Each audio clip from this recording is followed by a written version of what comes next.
Hello friends, welcome back to my channel study with Aarti Gupta. Friends, आज हम लोग फिर से रिवीजन करेंगे कुछ इम्पॉर्टेंट टर्म्स का, जैसा कि हम लोग ने पहले किया था। तो आइए शुरू करते हैं। तो फ्रेंड्स, फर्स्ट टर्म है मेरा Hellenism and Hebraism. Hellenism and Hebraism term दिया किसने था? ये दोनों टर्म दिए थे मैथ्यू अर्नल्ड ने। मीन्स हेलेनिज्म और हिब्रेज्म। हेलेनिज्म का मतलब है कि आपको अननोन से नोन की जगह लेके जाना है। मतलब कि जैसे कि आपको कोई चीज़ नहीं आती है, फिर आपने कोशिश करी, पढ़ा और आपको वो चीज़ समझ में आ गई, आपको उस चीज़ का, उस कॉन्सेप्ट की नॉलेज मिल गई, तो वो हो गया आपका हेलेनिज्म। हिब्रेज में क्या होता है? हिब्रेज का मतलब होता है कि आपने उस चीज़ पे बिलीव किया और उसको अपनी डेली लाइफ में यूज़ किया अपने आप को परफेक्ट करने के लिए। तो ये मेरा हो गया हिब्रेज्म। सो इट मीन्स दैट कि इग्नोरेंस से छुटकारा पाना और नॉलेज की तरफ बढ़ना, ये हो गया हेलेनिज्म। और उस नॉलेज को अपनी डेली लाइफ में यूज़ करना अपने आप को परफेक्ट बनाने के लिए, वो मेरा हो गया हिब्रेज्म। अब इसी में देखिए सुकरात ने क्या बोला है। सुकरात आप सब लोग जानते होंगे। एज अ हेलेनिक उन्होंने एक चीज़ बोली। क्या बोली? The best man is he who tries to make himself perfect. Means the best man is he who tries to make himself perfect, and the happiest man is he who feels that he is perfecting himself. तो I am sure कि अभी आपको Hellenism और हिब्रेज term समझ आया होगा। चलिए देखते हैं नेक्स्ट क्या है। So next one is pidgin. Pidgin क्या होता है? मतलब पिडजिन एक वो टर्म होता है, स्पेशली ये टर्म है लैंग्वेज का, जिसमें कि एक लैंग्वेज को फॉर्म किया जाता है।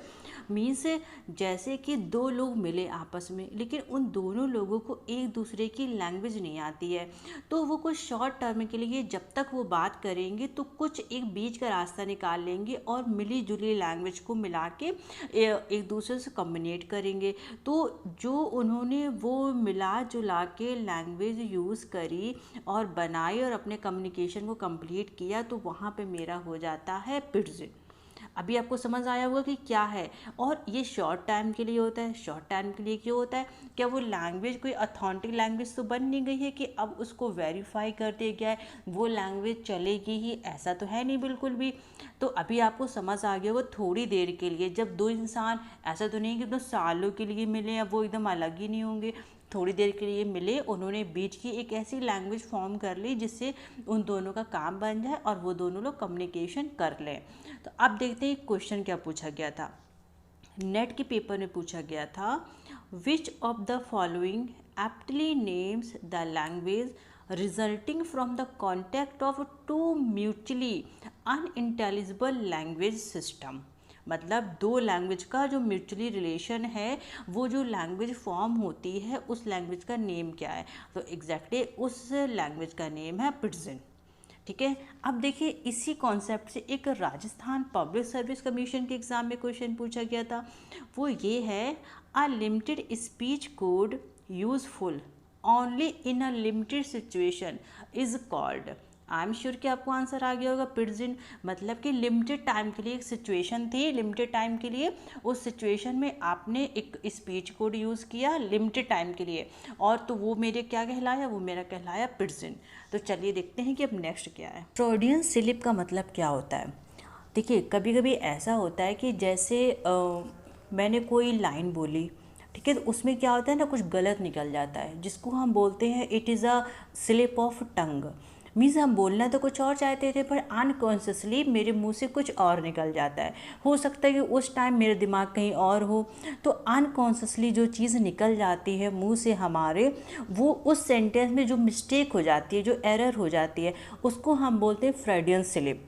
देखिए एग्जांपल, मैंने बोला आई रियली लव चॉकलेट, लेकिन ये मैंने बोला, लेकिन मुझे बोलना क्या था? I really love Charlie. तो मैंने चार्ली की जगह अनकॉन्शियसली चॉकलेट बोल दिया। तो यहाँ पे मेरी कौन सी एरर हो गई? यहाँ पे मेरा हो गया फ्रॉडियन स्लिप। आई एम श्योर कि अभी समझ आया होगा। चलिए नेक्स्ट एरर देखते हैं। नेक्स्ट है हमारा मॉन्डिग्रेन। मॉन्डीग्रीन टर्म क्या है फ्रेंड्स, जैसे हम लोग ने कभी क्या किया, कोई सॉन्ग सुन रहे हैं, ठीक है, स्पेशली ये अप्लाई होती है लिरिक्स के लिए।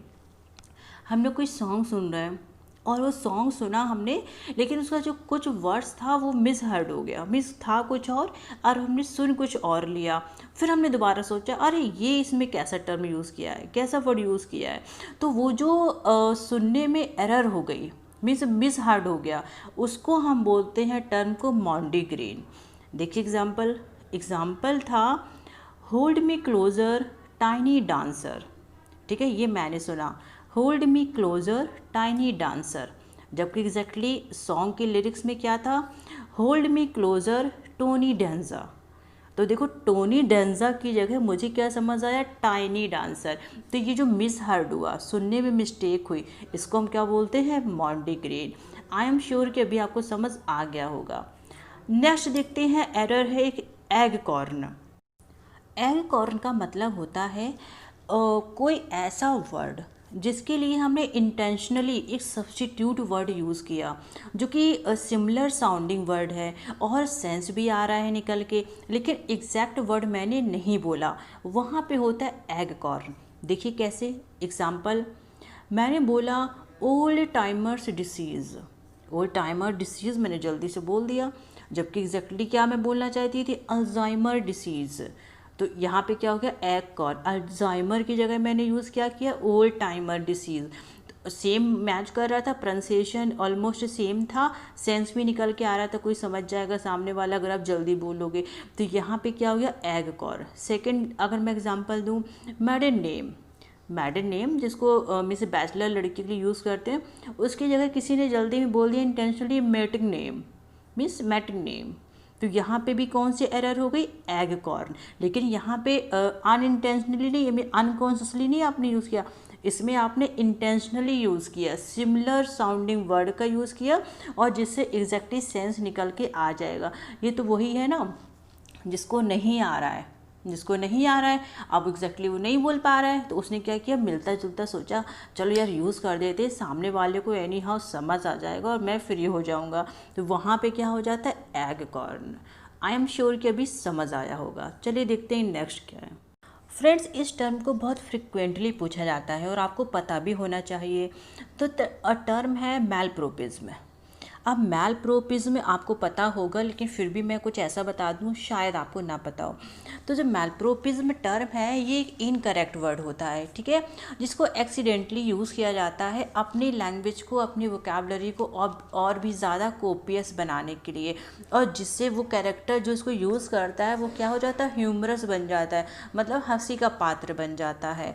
अब एग्जैक्टली ये टर्म आया कहाँ से, तो ये जो टर्म है मैलप्रोप, एग्जैक्टली ये एक फ्रेंच फ्रेज़ है, जिसका फ्रेंच फ्रेज़ क्या है, मल आ प्रपोज, जिसका मतलब होता है पुअरली प्लेस्ड, ठीक है। ये टर्म पॉपुलर कैसे हुआ, ये टर्म पॉपुलर हुआ जब आर.बी. शेरिडन ने अपने वर्क राइवल्स में इसको यूज़ किया। राइवल्स पब्लिश हुआ था 1775 में, वहाँ से ये टर्म बहुत ही ज़्यादा फेमस हो गया, मैलप्रोपिज्म। अब इस टर्म को यूज़ तो किया था आर.बी. शेरिडन ने, लेकिन इस टर्म की एक प्रॉपर डेफिनीशन फर्स्ट टाइम किसने दी थी, तो वो डेफिनीशन दी थी लॉर्ड बायरन ने 1814 में। लॉर्ड बायरन आपको पता है रोमांटिक एज के सेकंड जनरेशन के पोइट हैं, ठीक है। मैलप्रोपिज्म को हम और दूसरे किन नेम से जानते हैं, तो मैलप्रोपिज्म को हम कायरोलॉजिया के नाम से भी जानते हैं और डॉग बैरिज्म के नेम से भी जानते हैं। डॉग बैरी आपको याद होगा कि किस फेमस राइटर के वर्क में है, पोइट के वर्क में है, तो शेक्सपियर का वर्क था मच अडू अबाउट नथिंग, वहाँ पे कौन सा कैरेक्टर था, डॉग बैरी। तो वो ऐसे ही टर्म का यूज़ करता था, तब से इसका नेम पड़ गया डॉग बैरिज्म। तो आई एम श्योर कि अभी आपको समझ आ गया होगा, कोई भी डाउट नहीं होगा। तो अब आइए देखते हैं कि नेक्स्ट क्या है। फ्रेंड्स नेक्स्ट हम स्टार्ट करेंगे। इसके पहले आई वुड लाइक टू से यू दैट कि अगर आपको मेरे वीडियोस अच्छे लग रहे हैं और आपको लग रहा है कि आपका बेनिफिट हो रहा है, तो आप मुझे कमेंट करके और लाइक करके मुझे मोटिवेट करिए, जिससे मैं आपके लिए अच्छे अच्छे वीडियोस लेके आऊँ, क्योंकि इस टाइम रिवीजन आपके लिए बहुत ही ज़्यादा इंपॉर्टेंट है। और क्योंकि अभी मुझे नहीं पता कि आपकी तैयारी कैसी चल रही है, लेकिन मेरे वीडियोज़ के थ्रू आप ये पता कर सकते हैं कि एग्जैक्टली जो मैं टर्म्स बता रही हूँ वो अभी तक आपको क्लियर हुए हैं कि नहीं हुए हैं। क्योंकि फ्रेंड्स मेरा पर्पज़ ही सिर्फ यही है कि आप लोगों का रिवीजन हो जाए, इसलिए मैं रैंडमली कहीं से भी वीडियो बना दे रही हूँ। मीन्स कोई भी टॉपिक उठाती हूँ और वहाँ से मैं वीडियो बना देती हूँ, क्योंकि अभी आपके लिए ये बहुत ही ज़्यादा ज़रूरी है।